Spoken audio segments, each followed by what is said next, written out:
Okay. So, Good afternoon, everyone. Welcome. This is 440 Gallery Artist Talk. Today we're featuring Jo-Ann Acey. And wait 1 second. Sorry about that. Today we're featuring Jo-Ann Acey and her solo show, Dreaming, Awake and Sleeping. And we also have the show in the project space, Processing, with Pedersen, K Sarrantonio, and Susan Greenstein. And both of these shows are up at 440 Gallery through April 16th. So please try to stop by. As you may know, it's wonderful to see these works on the screen here. And in some ways we can see details really well, but there's no substitute really for being in the room with them. So if you're in the area and it's at all possible, please stop by and see the work in real life. So I'm going to be asking questions of the artists, and if you have questions, keep them in mind, type them in the chat, or just hold them until after the I ask all the artists the questions, and then we'll go through the chat and we'll open the questioning to the group. Before that, I'd like you to stay muted so that we don't have any unnecessary feedback or static. So we're looking at some installation shots of Jo-Ann's show going up. And I think we're going to see some shots of the opening reception. Yes, there we go. And there's the project space. Susan in a beautiful dress. And it's great that you could see the scale of the pieces when you see people around them. So that's a perk of these shots here.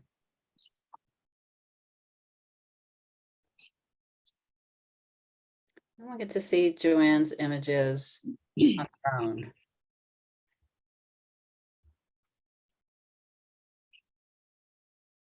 And we'll be able to go back and look at specific pieces if Jo-Ann would like. But Jo-Ann, congratulations on a beautiful solo show. thank you. Let's get started with your show's theme. You call the show Dreaming, Awake and Sleeping. Please tell us more. Well, I think that I've always been kind of a dreamer. I think even as a young child, I was sort of always imagining things or playing at things. And I think that the title, there's three words that I think all have something in common with this show. And one of them is reality, the other is dreams, and the other is abstraction. And I think my work is rooted in reality and nature. And I think dreams are part of our memory. And I think that even in dreams, there's a reality, but I think it gets abstracted or distorted when we're sleeping. So it makes it change. And I thought when I was working on this series that's really what I was thinking about, taking reality and interpreting it in my own way. Beautiful. Your colors here are so fresh and the drawing is so spontaneous. How do you achieve this? I think that the color in this series is a lot more joyful than my last series that we did at 440 at my solo show. And I think I was just ready to try to bring joy back into the work. And I think we all had, a rough kind of 2.5, 3 years almost with COVID. And I think just being outside and seeing things, and I started this series over a year ago, close to 2 years ago. And I think, we were just talking about the color explosion with spring. And I think that was part of the color that happened. I also think it had to do with some new materials that I was using. But I think the emotion and the movement of these pieces is pretty consistent in most of my work. Thank And you. I think it's also a reflection of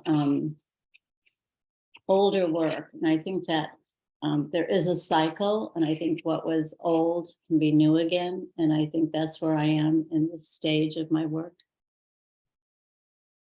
Thank you.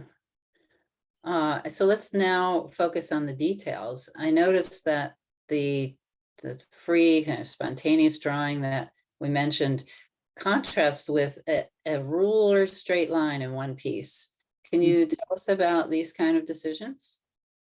Yes, this piece, there's a lot of movement in this piece. There's a lot of very quick, spontaneous brush strokes. And I think when I was doing this piece, I was thinking a lot about the sky and water and ocean and the movement of those elements. But at some point, I do a lot of painting, over painting. So different areas of the painting are in constant, flux. They're always changing. But when I was just about finished with it, I felt that there was a real downward motion in this painting. And I wanted to bring the eye to be able to focus sort of central in this painting, which is pretty large. And I tried a few different things, but at some point, although I don't usually use any hard edge with masking tape or anything like that, I thought I'm going to give this a shot. And I was very nervous about it because I had never really done that before. And I just put the tape down, and it wasn't even masking tape. I think it was artist tape. And then I immediately took out the brush and the red paint and just painted that line across. And I didn't wait very long. So I was nervous about, was I going to pull some of the blue areas up? But it worked. And then I decided that I didn't want it just to be straight across the painting. I wanted some more of that motion to be happening on top of it. So I began to paint over parts of it, and also use some quick brush strokes and a white paint pen to draw it back into it. But I think it stabilized it. I think it, instead of just following this downward motion, it really cemented it and stabilized it in the way that I was looking for. Yes, very successfully. Might try it again. And what's the title of this piece? What is I forget. Oh, geez. Oh, sorry. Another perk of being in the gallery is comparing the title to the piece as you walk around. So this group of work is really cohesive, and also, I know you said it's coming in a cycle, but it feels distinctive from earlier work that we're familiar with in the gallery. And I noticed that these have a sense of depth and richness. Can you speak to this shift? And also, does this suggest a new direction for you? I'm not sure it's a new direction, but I think that the medium is different than what I've used in the past. One of our fellow 440 members, Janet, uses this paint called Flash, and I talked to her quite a bit about it a while back, and I decided to try it. And it's an opaque vinyl paint, and I had been switching from oil to acrylic, and I was doing, I was becoming familiar with using acrylic. I didn't feel it had as much transparency as I wanted. I don't think it dried differently than acrylic. And I think that it leaves a lot of the underneath painting still visible without having to layer it and to use thick mixtures of the color. So, and I think it just has freed me up. It's almost similar to the way I did my work with oil and also with watercolor. So I think the material has a lot to do with the change. And the colors of the flash painter are very, very, I find them to be very different and much more subtle than some of the harsher acrylic colors. So thank you, Jen. Well, it's really taking you new places, so it's very interesting. Thanks for sharing that. I'll look up that title. Okay. And so thank you, Jo-Ann. Now it's time to move to the project space processing. Janet Pedersen and K Sarrantonio and Susan Greenstein. And these are some installation shots.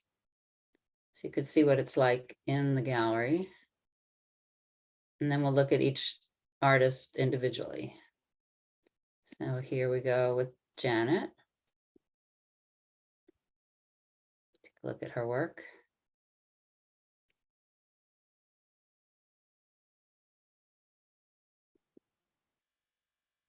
Janet, congratulations on a lovely show. Thank you.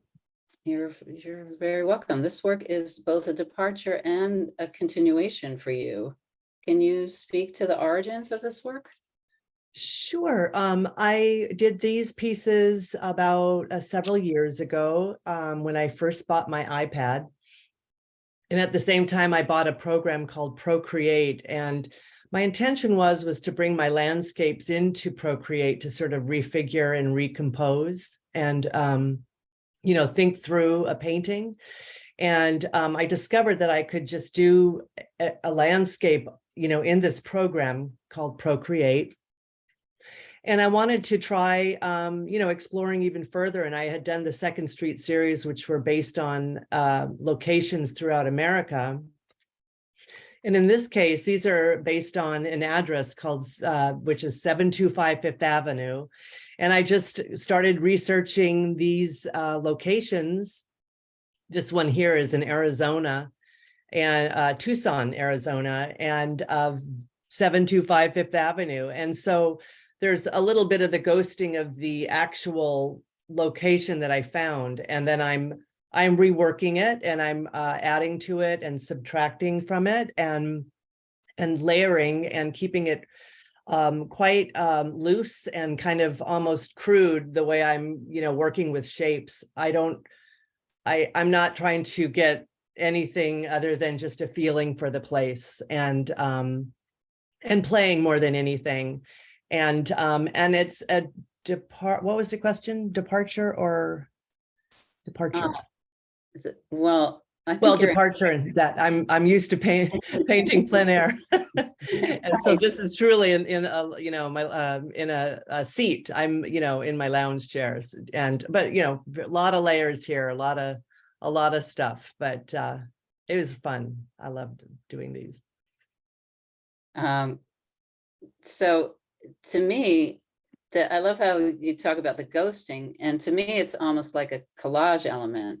Yeah. And it seems like you're moving things around a little bit and you're adding color in a painterly way. So I wonder if you could just speak to us about your approach and process in creating this work, because it's really unusual, and they're prints, right? So what type of print are they?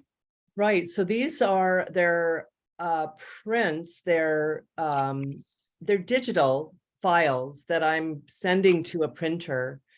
And this printer is working in, I guess, CMYK. They're, gosh, I should know the title of this kind of, I believe it's a glissé print, but Right. It's a digital print on German etching paper. So it has sort of a texture to it. And there's not much that I'm doing after. I mean, when it comes to me, and I haven't printed too many of them, I started printing them actually on metal for a while, and that was fun. And you can't go too large because you start losing some of the quality of the print. Thank you. So Sure. What's next for you? Do you think you will use some of these unique aspects, like the collage type element and the layering, to inform your work moving forward? I would, I think so. I mean, I want to paint plein air again. Susan and I go out and paint often, and I think more than anything, the takeaway for me here is just to work kind of bold and think about different colors, and just kind of go out on the diving board with the way I work. You know, take a leap. And if it screws up, I don't have the delete button to go back. I have to, you know, go with it, go forward when I'm out, you know, with my paints, my actual oil paint and all that. Right. So So I really, it's more about kind of finding new processes, but enjoying the ride, even though you could ruin it. so it makes sense. Thank you. Thanks, Karen. These are really successful. Thank So fun to see them. And now K Sarrantonio, let's take a look at their work.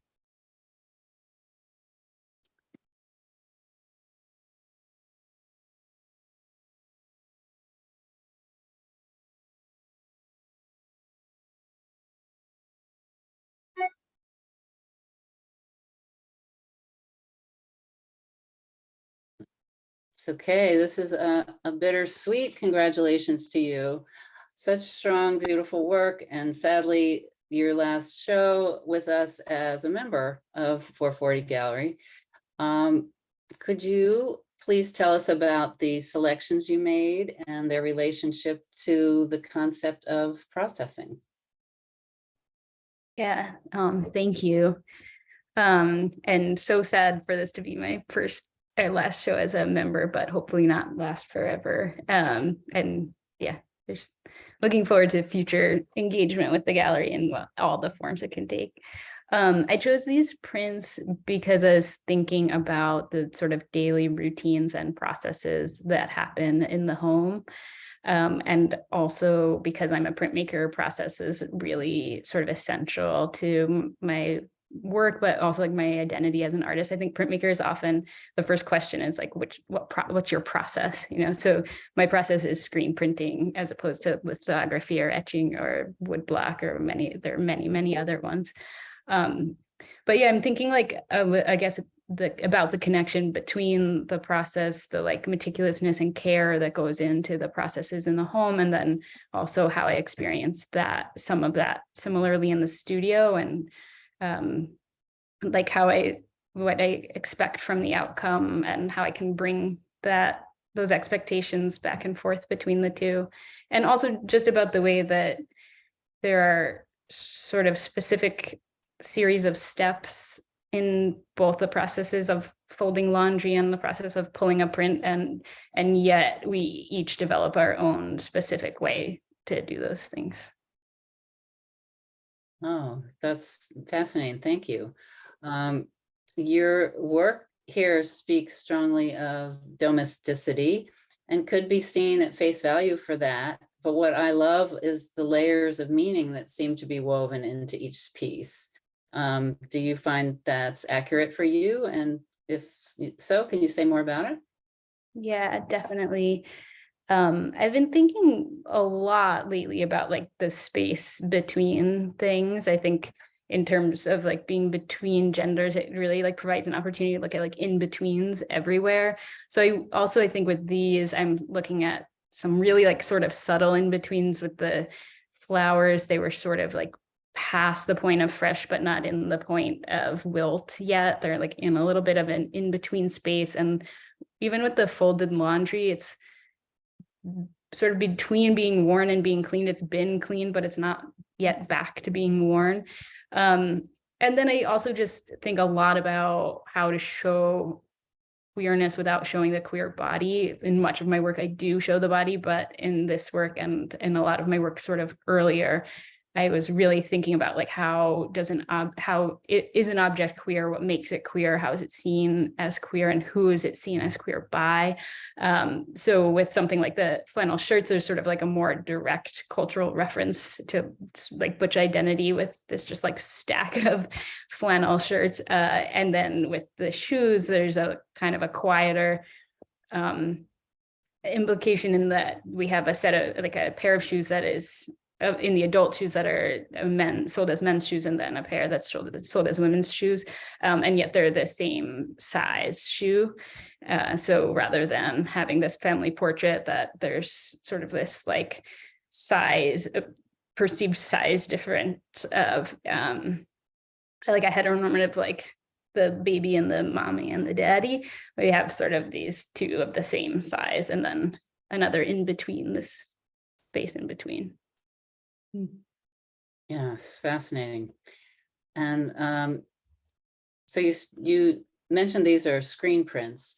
I wonder if you can speak about how they were made, and if we can expect to see more work in this same process, and what else is in offing, and finally, how can we follow you? Thanks. Yeah, they're screen prints, and they're specifically CMYK screen prints. And for a long time, I did sort of shy away from this process because it's so processy. It's very, very many steps. And yet the outcome, there was always sort of this question of like, why isn't it a photograph? Why isn't it just a print? And I think ultimately, like sort of partially through talking through this show with the gallery members, I've like kind of realized that it's about the process. That is why I make it. Like, I think for a lot of us, we make the work because we're both like challenged by the process of making work and soothed by it, maybe, or, you know, we find things there.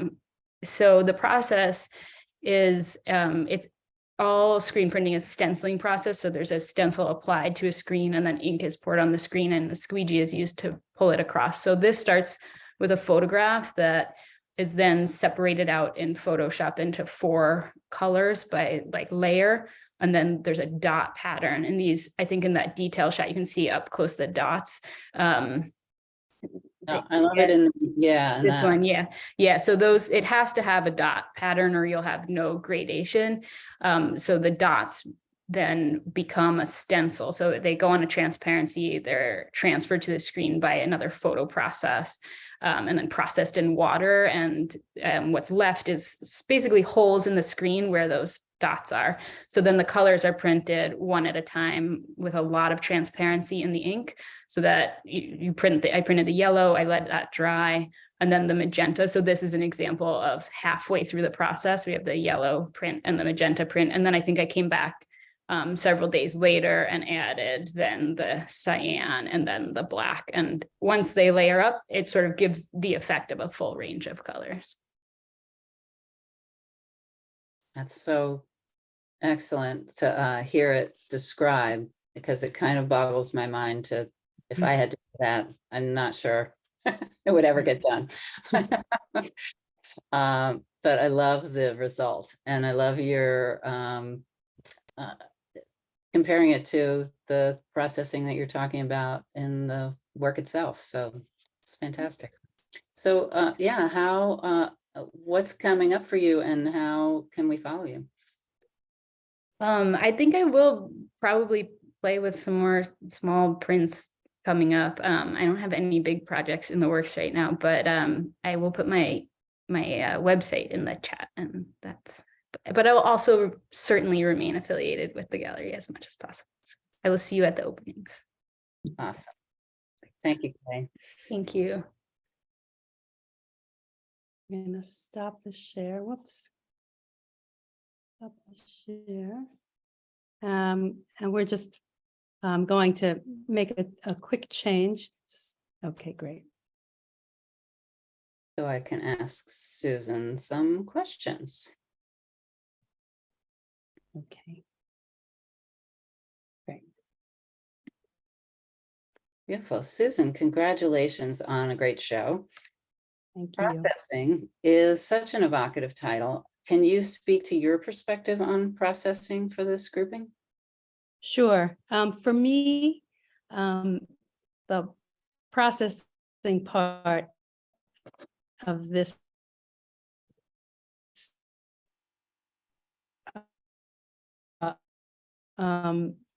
my part, my experience of processing that kind of brought back to another time and another part of my life. And that's where these three works came from. So it was really about present day and past and how they kind of related to each other. Oh, thank you. And your dress piece stands out as an unusual kind of subject matter. What is the story of the dress? Well, I apologize to the people that have heard this story a number of times, but I'm going to tell it again. So I took this really wonderful workshop in January at the Art Students League with a teacher that I study with, Camila Talbot. And as I walked into the room where the workshop was, I kind of gravitated towards one of the still lifes that was set up.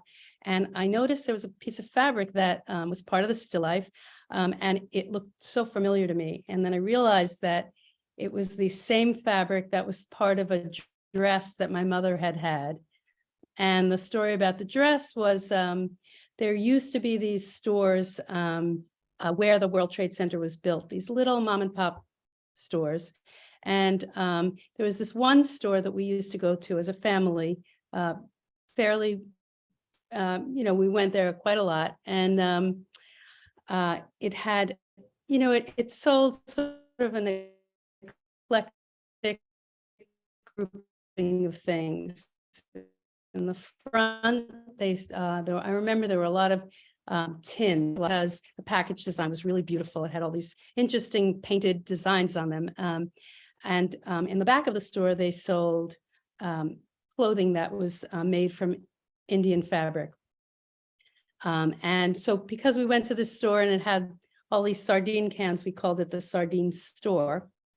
My mother, one visit to the store, she found a dress that she really liked. And this was the dress. And because we called it the sardine store, this dress was called the sardine dress. So it was really exciting to have that connection when I went into this workshop to see the same fabric that was this dress that existed many, many years ago. That night, so the workshop lasted for 2 days, and the evening I still have this dress somewhere, and I just looked everywhere in my house, and the last place that I looked, it was just a bin of fabric, and I dug down to the bottom and I found the dress, and it was really exciting. And the first thing that I did was I hung it up, and the minute I hung it up, I knew I had to do a painting of it, and that sort of completed the cycle for me. So that was my experience with this dress. And then my friend can repair anything. She just is she can sew anything. And she repaired the dress, and I wore it to the opening. So that was really fulfilling for me to just kind of complete the whole cycle. That's a great story. Thank you. The works you selected for this show all have fabric featured prominently. Can you tell us about your interest in textiles, and how does the use of watercolor support this theme for you? So watercolor is something that I've been using for a long time, and it's kind of like just really a part of me. And it's really my go-to. It's still very exciting for me to use. I think when I get tired, if I ever get tired of it, maybe I'll move on, but it still really holds a fascination for me. And I have always been connected to pattern. And in a lot of my work, I how the world makes sense to me. I kind of grasp for pattern. And anyone that knows me knows that I almost always wear tunics that have a lot of print on them. So that's really my connection. When I saw this was very much, when I saw this fabric and had that memory, it also connected to just sort of the way I live and how much I love fabric and printed fabric especially. Thank you, Susan. And thanks to everyone, this beautiful pair of shows. It's really wonderful. I see we have a few things in the chat. Let's see. Jo-Ann has informed us the title of the painting with the red stripe is Sunset Sailing. And Catherine Acey says, so appreciate, love the concept and image of it, of in between, Kay. That's a comment, I guess. And Fran says, thanks for explaining that, Kay, to a non-artist. And then we have Kay's website. So check that out, everybody. And Catherine Acey says, love that you wore the dress to the opening. Brilliant. That was really special. So let's open the floor to questions. Who has a question for one of our artists? You can just unmute and ask your question. Or comment. We take all kinds. I have a question for Kay. When you're separating the colors, how do you see them? I know you're starting with yellow and then magenta, blue, and black. How do you get the different dots for each CMYK? That's a whole process, and I'm sure it'll take a while to explain it, but I'm just curious. Is that how do you do that? I do it in Photoshop. So under channels, you can split the channels and then you can choose either like RGB or CMYK. So I choose CMYK, I split them, and then I get like just it turns it black. It's like, but it gives you like 4 black versions of just what color it extracted. And then I add a dot pattern to that. So then I do like a halftone pattern, and that breaks the black up into little dots that will then provide like that gradation and layering up to make the different tones and colors. That's brilliant. Did you figure that out? I mean, that's amazing. No, I mean, I think it was originally used in, maybe I'm going to get this wrong, but production of some sort. I think it was, an industrial process originally that artists then used to some extent, but not I wouldn't say it's very used. I think I took it, it was taught in a class in grad school that I took, but it's not it's not used a whole lot. It's used, but not a whole lot. I think children's books were done that way back in the day. Like, Oh, it makes sense. 2 Yeah. colors. Yeah, That's and like posters and stuff with photographic imagery, I would think.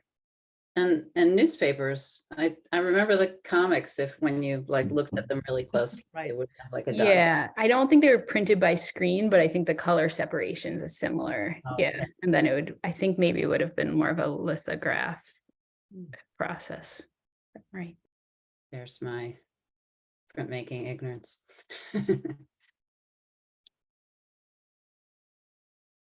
I was Ellen, on go that ahead. note, yeah, I was just going to comment. I mean, it makes me feel like, I just still play with mud.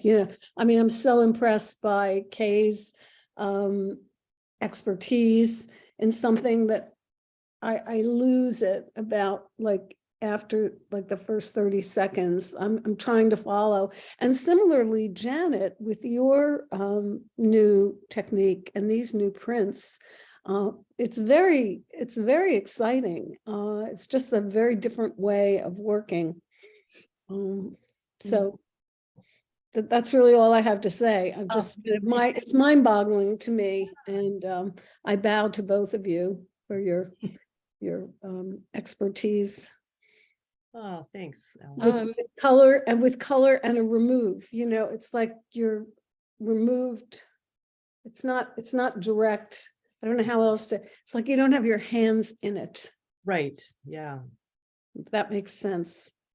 So Very process oriented. Yeah. exactly, but a certain kind of process that takes a lot of thought as well as hands. Okay. So, Janet, you said I'm just got a little bit confused when you were talking about the difference between the print or working on the iPad Mhm. and doing plein air. And you said that you can't fix something, and I wasn't sure what you can't fix. Was it in the plein air or was it with the print? In the plein air. I mean, with this Procreate, you can do something and delete everything and start over. Right. It's- Yeah, it's a computer. Yeah, That's you've got every button to sort of, refigure things. right. And I just think that sometimes if you're working with conventional, paints and everything, you have to figure or keep moving forward. There's no going back. And sometimes I'll be painting and I'll go, oh, I wish I could just delete that, and there's no way. Right. So it's just an interesting way to approach process and finalizing a composition. Yeah. Yeah, I And when mean, to stop. sounds really exciting to me, and Yeah, I'll bring my iPad in. We could I'd love to see explore. that. If you're Love interested. that. Maybe you're not. I'd love to see it in action. yeah, thank you. Sure. Well, I'd just like to say again, I mean, Jo-Ann, these are such beautiful paintings. They are so full of light and air. And as somebody who loves sea and sky, there's a lot of that in it. So I just wanted to honor that. And also, Susan, your amazing facility using watercolor. It's just, I bow to everybody in terms of their abilities with each medium and their way of extracting something very special. So, okay, bye.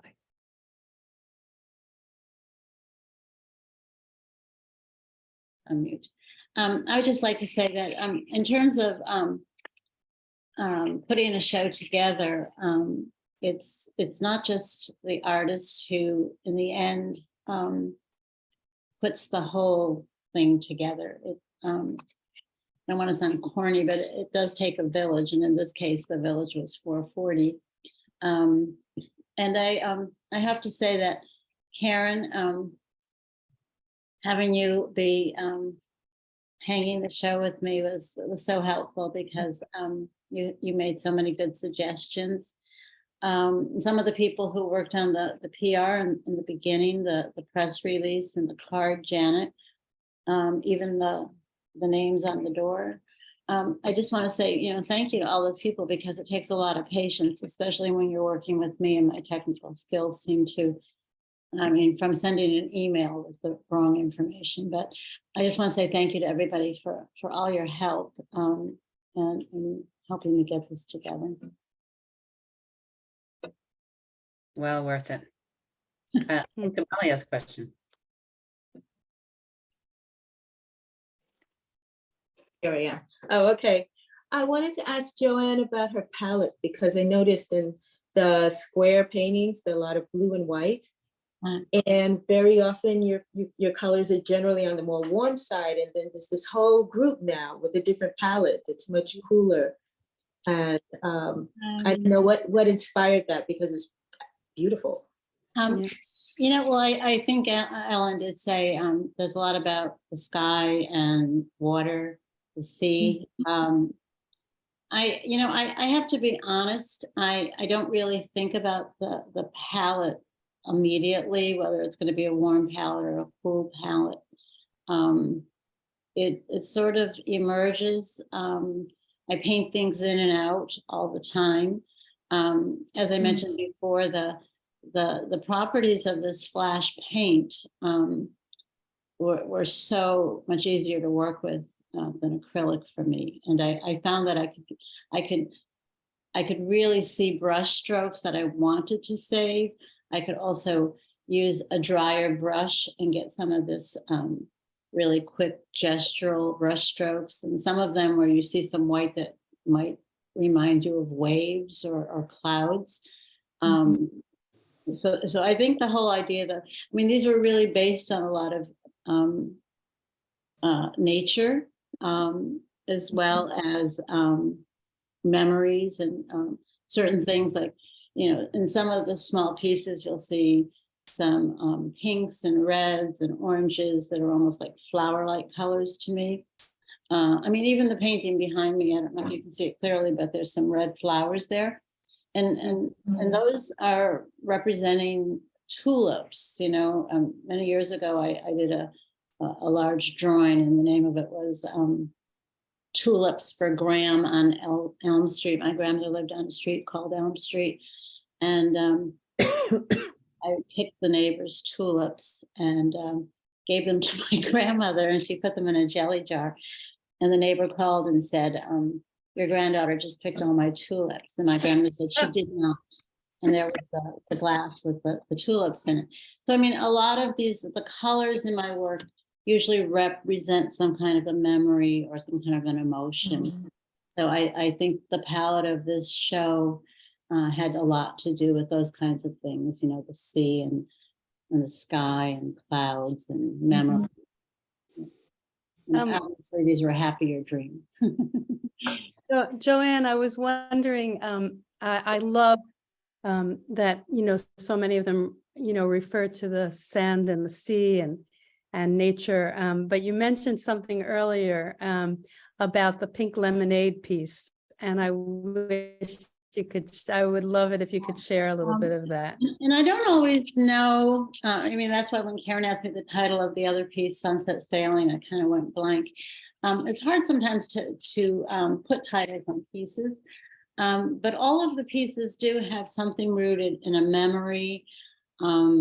I mean, my family always says, oh, you must have dreamed that, you know, how can you remember that? But I do remember things from a very, very young age. And my sister always says, I don't remember that, and we're just a year apart, so I don't know where she was, but but the pink lemonade was another memory. As I was doing this painting, there was a lot of pink in it initially, and it just brought back the memory of my mom making pink lemonade. And I just thought that was a great thing when I was a kid, that most kids had lemonade that was yellow, but we had pink lemonade. And it was just one of those things that came in a frozen cylinder, sort of like those crescent roll packs, you know, and it was pink lemonade. And all you did was add water to it, but it was real lemon, frozen lemons. But it was, I mean, just those kinds of memories come into my work all the time.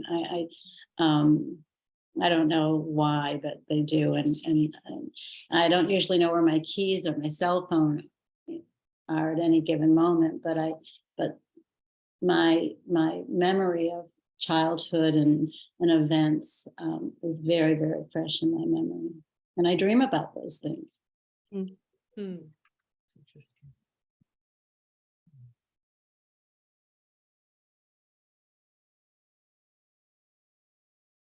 My sister says, I have no memory of that pink lemonade.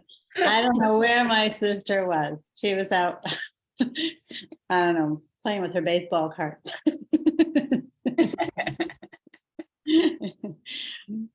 Do you listen to music when you paint, Jo-Ann? I'm just No, I used to until I moved to my present studio.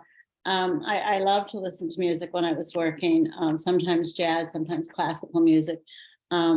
But in my new studio, our walls don't go all the way up, and I just I can't imagine like having these ear things in while I'm working. So no, I imagine music, but no, there is no music there.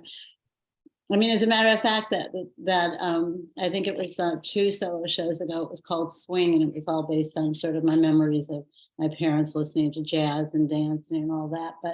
But I wasn't listening to music at the time I did those paintings, which might be good, you know, in a way that it doesn't distract me. But I don't think it would have distracted me. But I do miss listening to the music. Mm.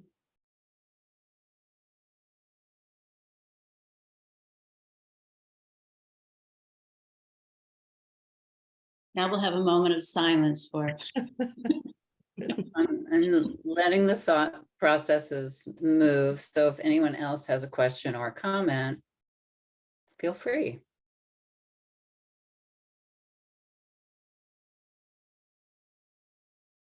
Well, if that's all of the comments for these wonderful artists, I am going to tell you about our next show coming up, which is Ellen Chus, show titled Through the Looking Glass, and that's going to be April 20th through May 21st. And in the project space, Shapescapes, and that is Fred Bentheim, Catherine Orrick, and myself. And the reception for those shows is happening April 22nd from 4 to 6 p.m. So I hope you'll all join us. I also want to mention Susan Greenstein is in a group show at New Amsterdam Library. It's called New Watercolors. It's at 8 Murray Street, and that's until May 1st. So check that out. Also, we have an open call for artists for our theme show. So artists out there, the theme is mapping. The juror is Maddie Rosenberg. You can find out more about it, the juror and the theme on our website. And that show will be up from June 29th to July 28th. And the deadline for the entry is Wednesday, May 3rd at 11:59 p.m. So get your entries in. And finally, I want to share with everyone Janet Pedersen and Susan Greenstein's plein air workshop coming up Saturday, June 3rd at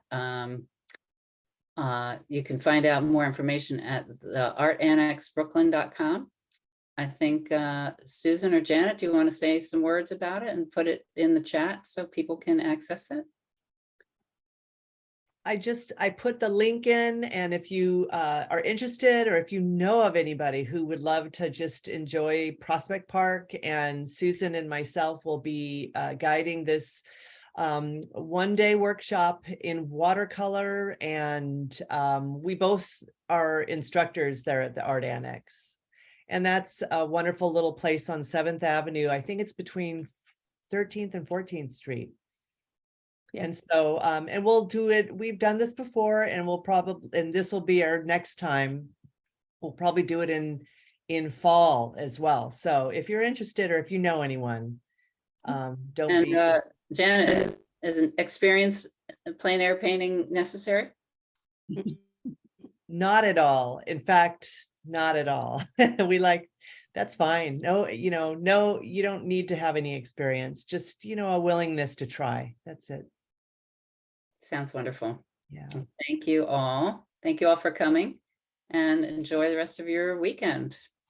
thank you. Thank you, everybody. Thanks, Thank you, everyone. Thanks, Karen. Thank you. Thanks to the Welcome. artist, Karen. See you all on April 22nd at Yeah. our next opening. Bye. Take care. Take care. Thank you.